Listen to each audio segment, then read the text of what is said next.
अच्छा, अब हम जो है वो देखते हैं नॉर्मलाइजेशन क्या होती है। नॉर्मलाइजेशन की जो है वो आपकी मैं 3 फॉर्म तक पढ़ाऊँगा, ठीक है?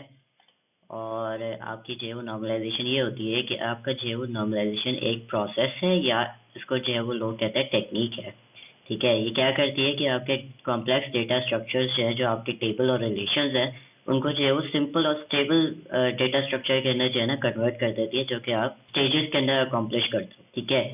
नॉर्मलाइजेशन के जो है वो बहुत सारे रूल्स हैं, ठीक है? लेकिन मैं आप लोगों को जो है वो सिर्फ 3 पढ़ाऊँगा। और बेसिकली हम लोग क्या कर रहे होंगे कि लार्जर टेबल्स जो हमारे होंगे ना, अननॉर्मलाइज्ड टेबल्स जो होंगे, उनको हम स्मॉलर टेबल्स के अंदर जो है वो कन्वर्ट करेंगे और उनको आपस में जो है वो लिंक कर देंगे। तो अच्छा, पहला सवाल ये आता है कि हम लोग नॉर्मलाइजेशन जो है वो क्यों करते हैं, ठीक है? इस टेक्निक से हमें जो है वो एंड रिजल्ट ये मिल रहा होता है कि हमें जो है वो एक सेट ऑफ रिलेशनशिप मिल रही होती है, जिसके अंदर जो है वो रिडंडेंसी नहीं होती, ठीक है? डेटा मतलब रिपीटिव नहीं होता, और आप जो है वो अवॉइड करते हो डेटा इनकन्सिस्टेंसी, ठीक है? कि डेटा जो है वो हम गलती से मैनिपुलेट ना करते हैं, या फिर गलत ना चला जाए, या फिर गलत डेटा जो है वो दूसरे लोगों को ना मिल रहा हो। तो ये चीज़ें जो है वो हम लोग इस पे जो है वो मिनिमाइज कर रहे होते हैं। तो जब डेटा इनकन्सिस्टेंसी की बात मैं जब कर रहा होता हूँ, तो उसमें जो है वो आपके जो है वो एनॉमलीज आती हैं, ठीक है? एनॉमलीज क्या होती है कि इसमें कोई खराबी है।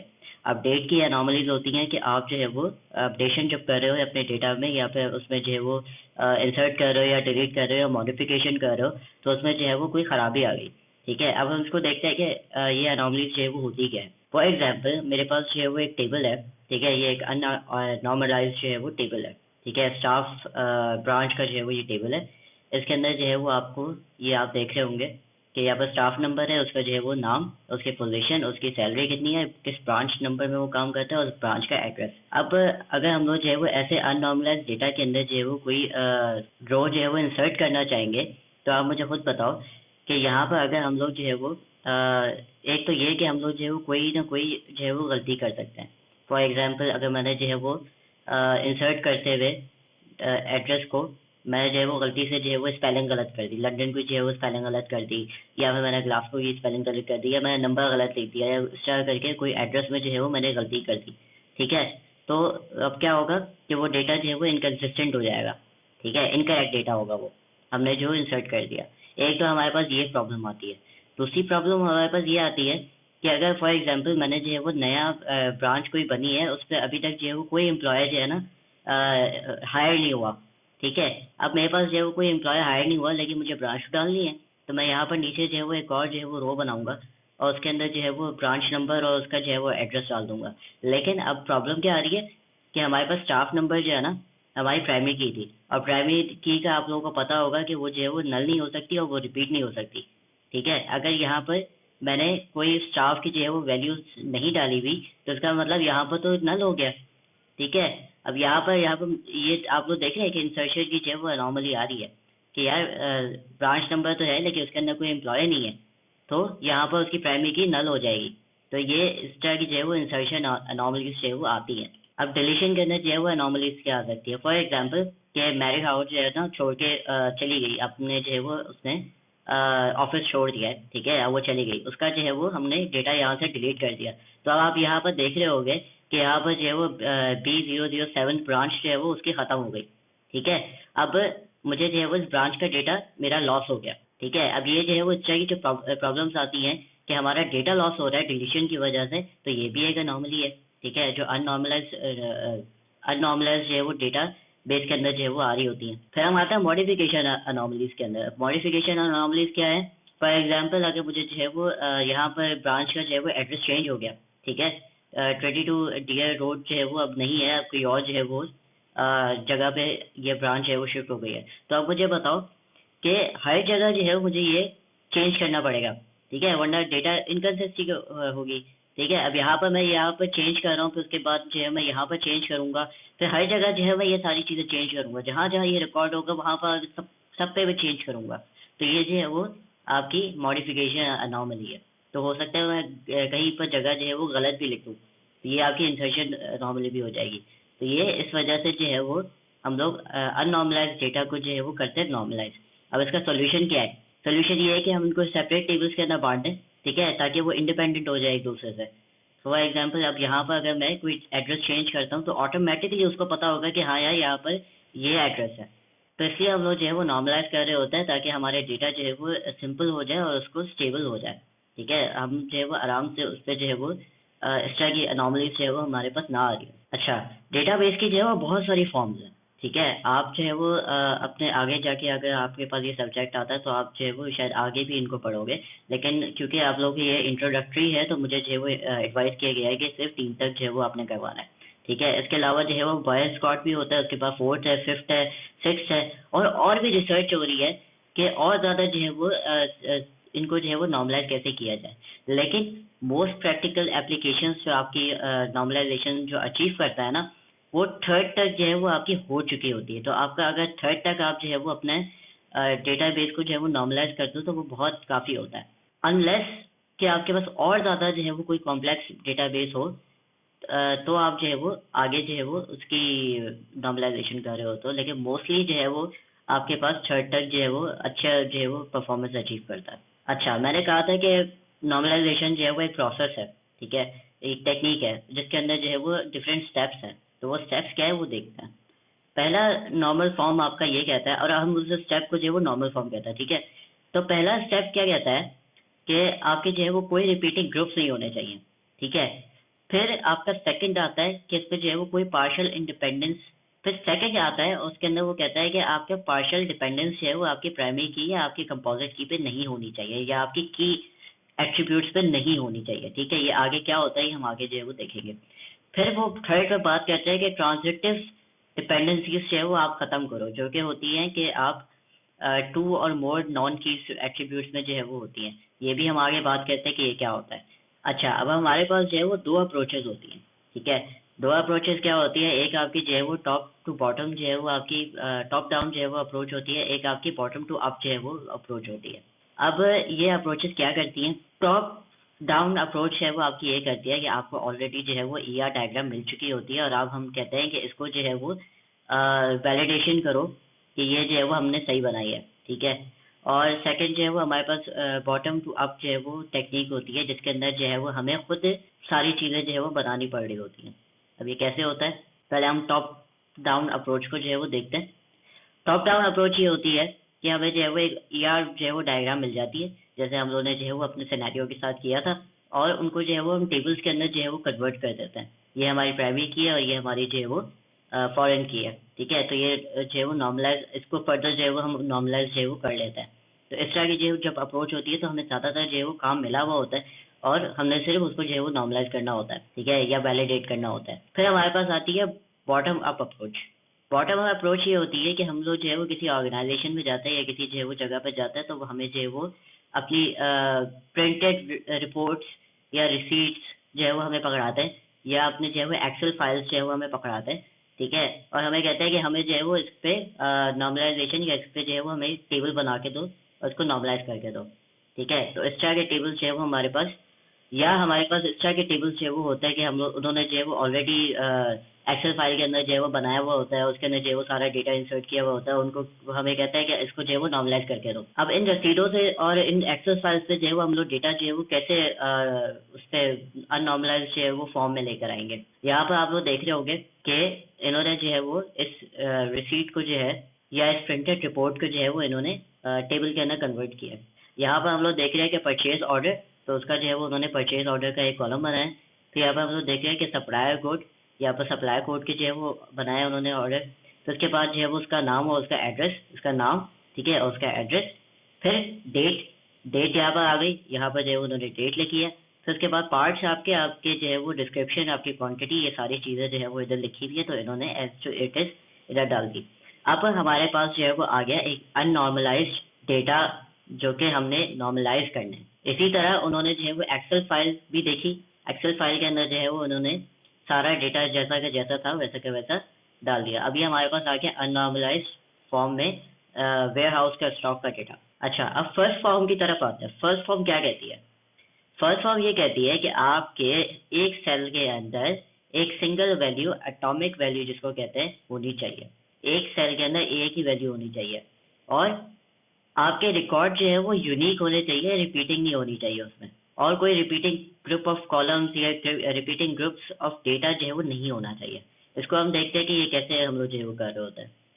फॉर एग्जाम्पल हमारे पास जो है वो ये डेटाबेस हमें प्रोवाइड किया गया और ये अननॉर्मलाइज जो है वो हमारे पास डेटाबेस है। इसको हम क्या करते हैं, इसके अंदर जो है वो हम प्रॉब्लम्स जो है वो देख रहे हैं कि यहाँ पर ये स्निपेट्स है, छोटे छोटे जो है मैंने टुकड़े तोड़ तोड़ के आप लोगों को सिर्फ ये बताने की कोशिश की है कि कहाँ कहाँ हमारे पास प्रॉब्लम्स आ रही है और किस तरह हम लोग जो है वो इन प्रॉब्लम्स को डील करते हैं। फॉर एग्जाम्पल आप यहाँ पर देख रहे हैं कि बॉस में जो है वो उसका कस्टमर एड्रेस, उसके अंदर दो चीज़ें एक जगह डाली हुई है, एक उसका हाउस एड्रेस और एक उसका ईमेल एड्रेस।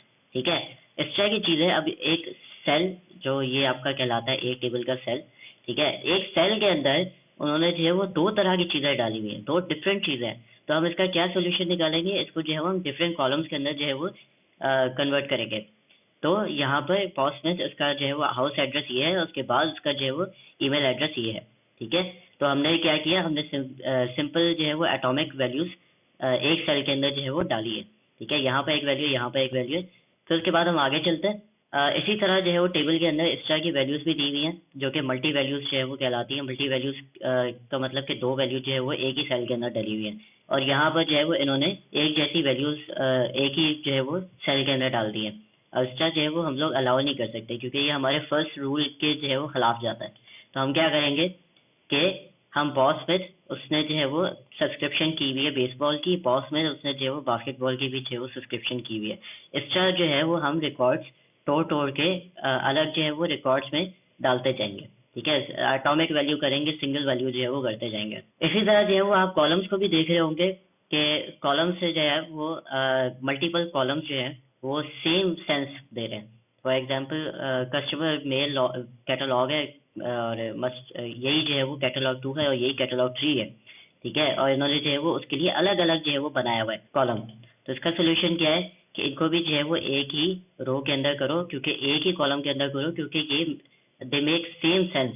ठीक है, और इसको जो है वो हमने डिफरेंट रोज के अंदर बांट दिया, एटॉमिक वैल्यूज कर लिए।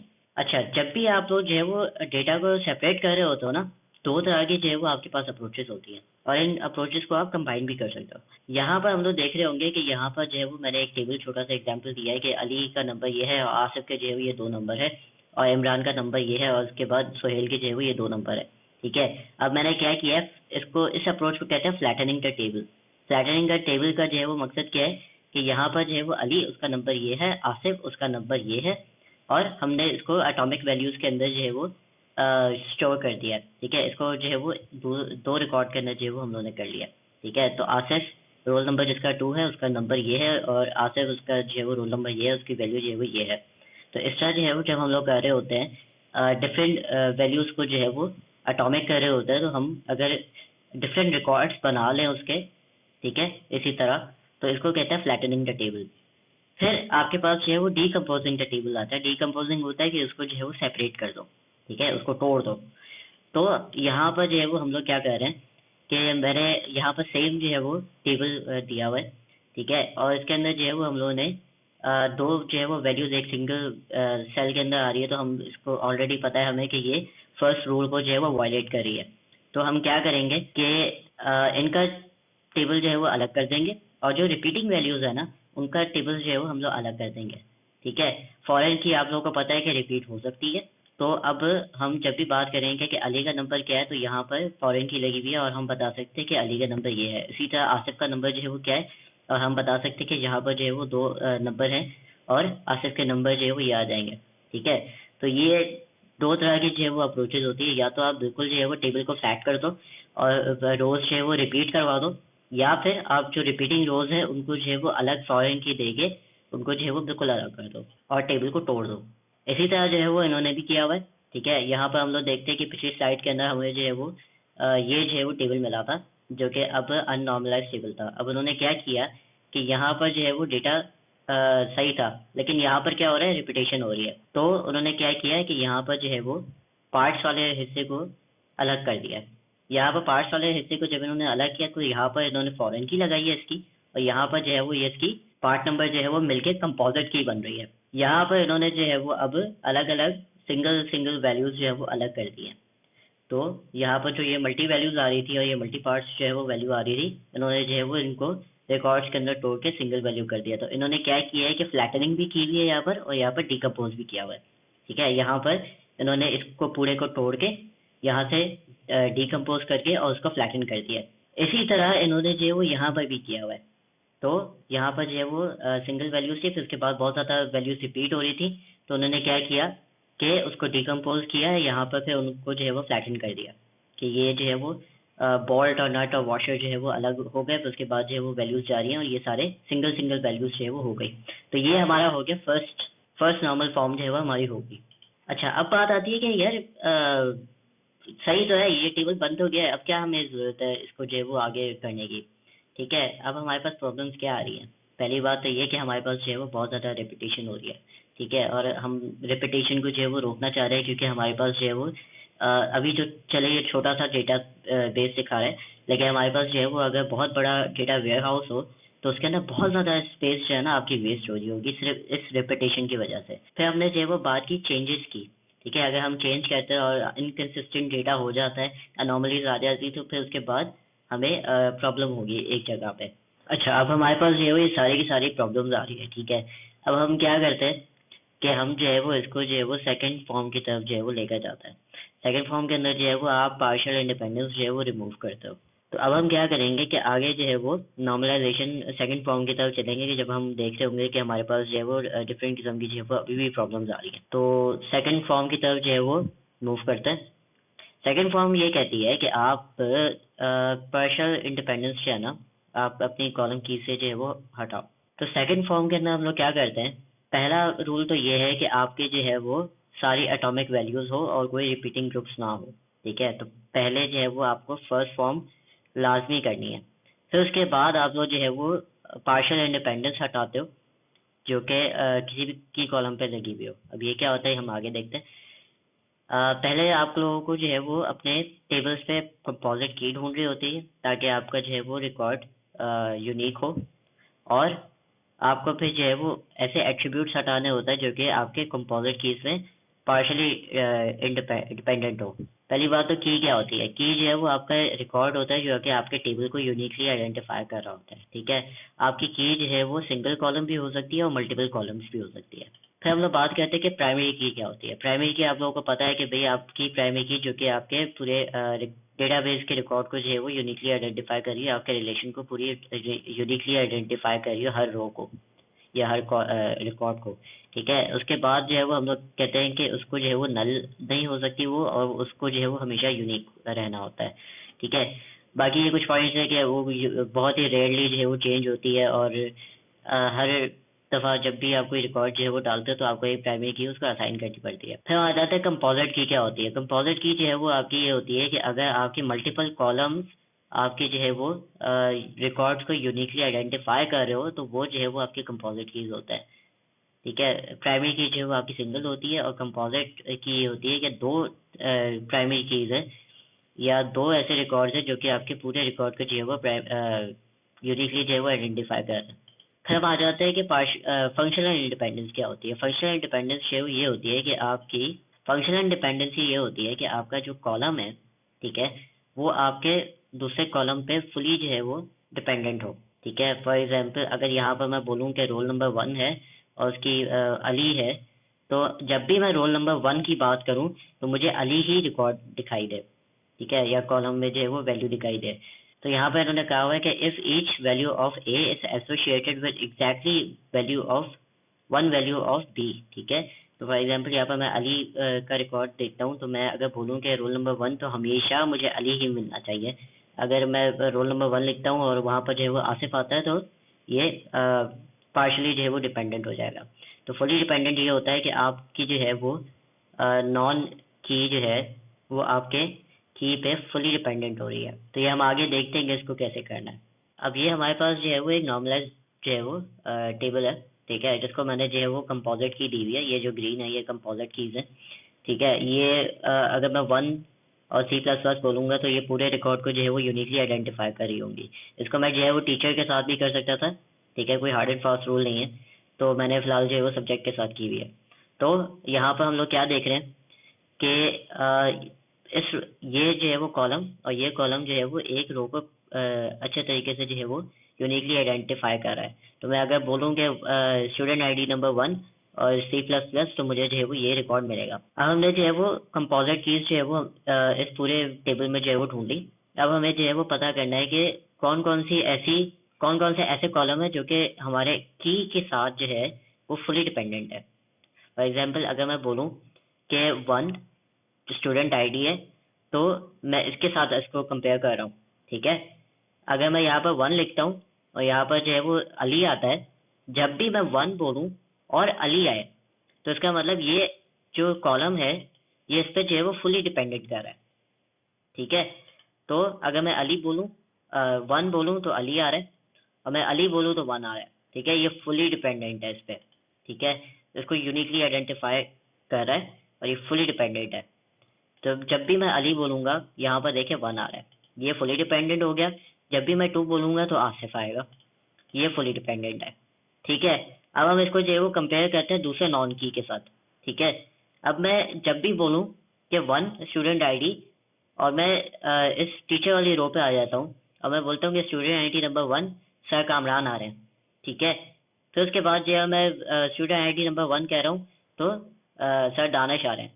फिर मैं कर रहा हूँ तो यहाँ पर मैम सैरिश आ रही है, ठीक है। तो ये फुली डिपेंडेंट नहीं है, ये पार्शियल इंडिपेंडेंस है, ठीक है। पार्शियल डिपेंडेंस है, ठीक है। अब पार्शियल डिपेंडेंस का मतलब ये है कि जब भी मैं 1 बोलता हूँ तो डिफरेंट वैल्यूज आ रही हैं, ठीक है। तो ये इस पे फुली डिपेंडेंट है ही नहीं।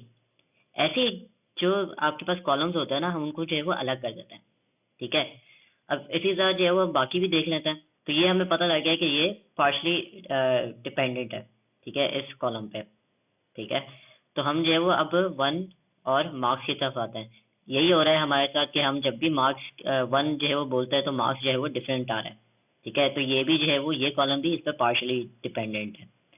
फिर उसके बाद जो है वो हम यहाँ पर ग्रेड पे आता है, तो ग्रेड पे भी जो है वो यही मसला है कि ये जो है वो इस कॉलम के साथ जो है वो आपका पार्शियल डिपेंडेंट है। ये कॉलम यहाँ पर गलत आ गया, ठीक है। तो ये हमारे जो है वो बेसिक कॉलम है। तो हमने ये देखा कि ये तो फुली डिपेंडेंट है इसके ऊपर, बाकी जो है वो फुली डिपेंडेंट नहीं है, ठीक है। अब हम जो है वो क्या करेंगे कि इसके साथ इसको कंपेयर करेंगे, इस वाले जो है वो कंपोजिट की को कंपेयर करेंगे, और हम बोलेंगे कि जब भी हम C++ कहते हैं तो अली आता है, और तो हमें जो है वो डिफरेंट डिफरेंट वैल्यूज मिल रही है। तो हम C++ जो है वो बोलते हैं तो अली आता है, C++ बोलते हैं तो आसिफ आता है। ये हो गया पार्शियली डिपेंडेंट, ठीक है। अब ये इस पे डिपेंडेंट नहीं है, ठीक है। तो फिर सेकंड जो है वो हम लोग चेक करते हैं कि जब भी हम C++ कह रहे हैं तो सर कामरान आ रहे हैं, हाँ ये बात सही है। तो उसके बाद हम लोग जो है वो पता करते हैं जब भी हम जावा बोल रहे हैं तो सर दानिश आ रहे हैं, हाँ जब भी हम जावा बोल रहे हैं तो सर दानिश आ रहे हैं। तो ये हो गया इस पे डिपेंडेंट फुली, ठीक है। तो ये इसके साथ बिलोंग करता है। तो उसके बाद जो है हम इसी तरह जो है वो हम सब्जेक्ट पे आते हैं वापस और मार्क्स पे आते हैं, और यहाँ पर जो है वो हम लोग देखते हैं कि ये जो है वो आपस में फुली डिपेंडेंट नहीं है, और ना ही आपके जो है वो ग्रेड फुली डिपेंडेंट है। तो अब हम क्या करेंगे, हम पहले तो उनको जो है वो अलग कर देंगे जो कि फुली डिपेंडेंट हो गया, ठीक है। फॉर एग्जांपल यहाँ पर जो है वो ये एक टेबल बन जाएगा, तो ये फुली डिपेंडेंट है। ये हमारी हो गई प्राइमरी की, ठीक है। और हम इसमें से जो भी रिपीटिंग रोज होंगी ना उनको हम हटा देंगे,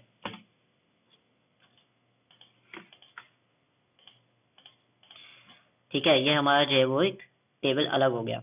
अच्छा, हमने जो है वो ये अब टेबल बना दिया, ठीक है। तो यहाँ से हम जो है वो टीचर की रो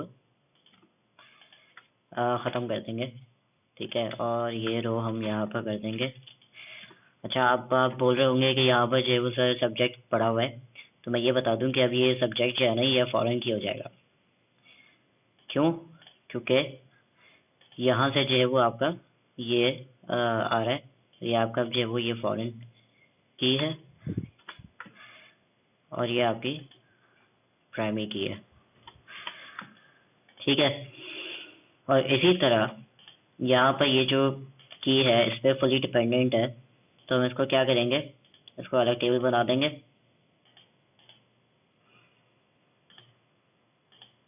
ठीक है। और रिपीटिंग वैल्यूज हटा देंगे,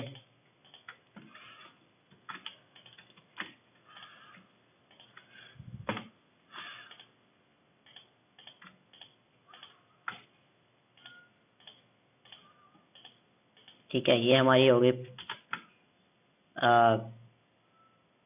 ये हमारी हो गई प्राइमरी की, और ये हमारी हो गई फॉरेन की। ठीक है, और हम यहाँ से इसको भी जो है वो डिलीट कर देते हैं, और इसको हम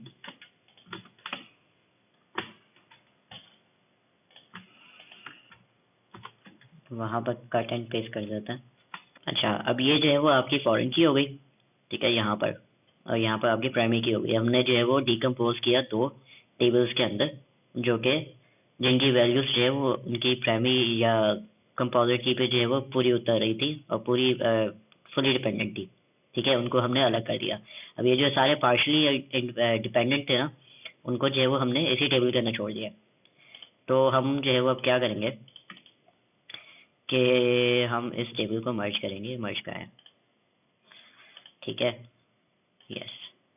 और हम इसको बोलेंगे कि ये हमारी अब ये प्राइमरी की है या कंपोजिट की है। तो ये आपकी जो है वो सेकंड स्टेज आपकी पूरी हो गई, और ये आपकी जो है वो सेकंड फॉर्म पूरी हो गई, और इसके अंदर फिलहाल कोई ट्रांजिटिव डिपेंडेंसी नहीं है।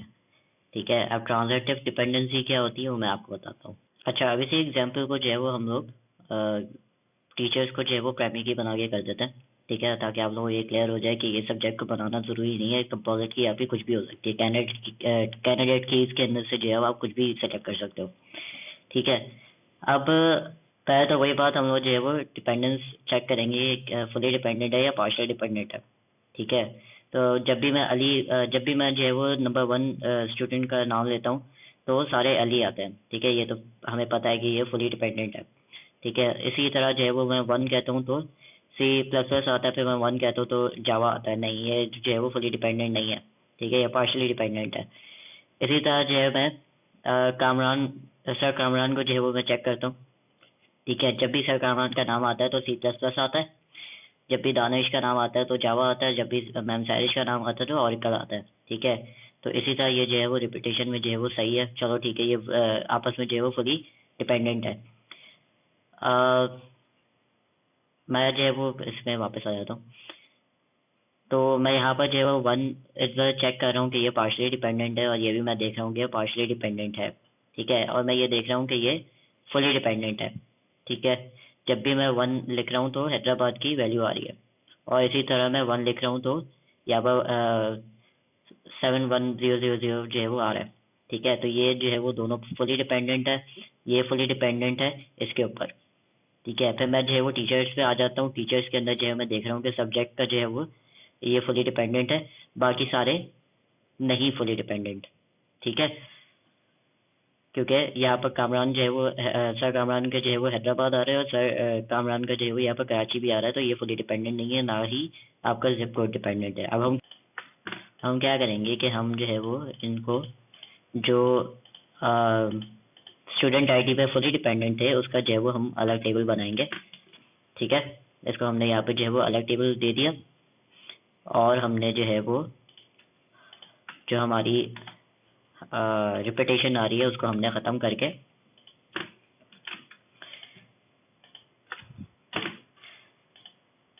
यहाँ पर उसका जो है वो बिल्कुल एक अलग टेबल बना दिया। ठीक है, ये क्या हुआ? ठीक है, फिर हम लोग जो है वो क्या करते हैं कि हम जो है वो इधर टीचर्स का टेबल बनाते हैं। ठीक है, और उसके साथ जो है वो हम सब्जेक्ट्स लगा देते हैं। ठीक है, यहाँ से जो है वो स्टूडेंट हट जाएगा, और ये जो है वो फॉरेन की हो जाएगी। ठीक है, और हम जो है वो क्या करते हैं, इसको सेलेक्ट करके यहाँ पर, अच्छा ये भी हटेगा ही, ये भी हट जाएगा,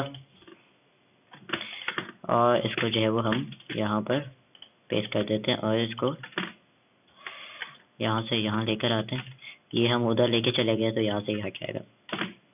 ठीक है, तो ये जो है वो हमारा फॉरेन की, और ये हमारी जो है वो एक प्राइमरी की हो गई इस टेबल की, जो कि मेडअप है फॉरेन की से, जो कि यहाँ से आ रही है और यहाँ से आ रही है। यहाँ पर हम लोग जो है वो रेपिटेशन ख़त्म कर देते हैं। ठीक है, ये हमारी पीके और ये हमारी पीके, ठीक है। अब क्या करते हैं, अब हम जो है वो ये सेकंड हमारी जो है ना ये स्टेज है, ठीक है। हम सेकंड स्टेज के अंदर आ गए कि हमने जो है वो पार्शियल इंडिपेंडेंसीज जो है वो ख़त्म कर दिया है।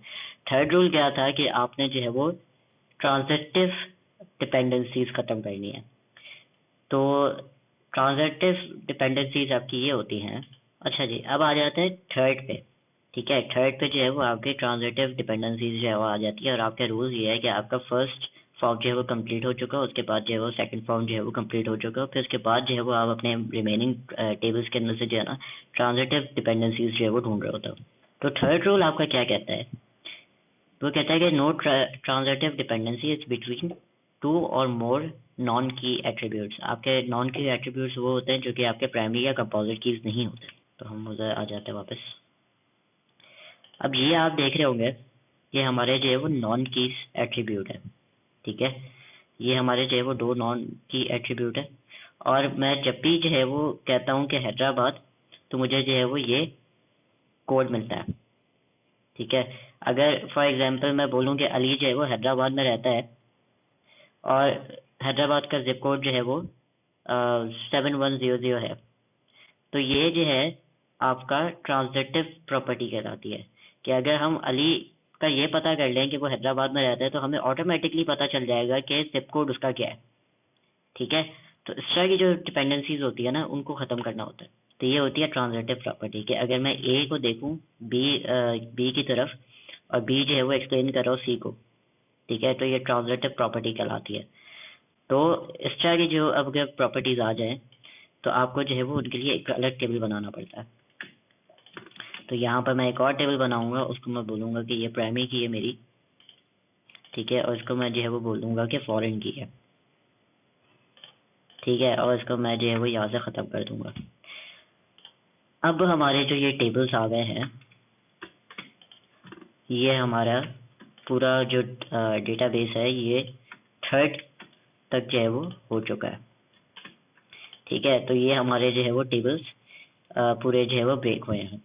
आई होप आप लोगों को जो है वो नॉर्मलाइजेशन समझ में आ गई होगी कि पार्शियल डिपेंडेंसी क्या होती है, फुली डिपेंडेंसी क्या होती है, और आप जो है वो ट्रांजिटिव प्रॉपर्टीज़ को भी जो है वो समझ चुके होंगे।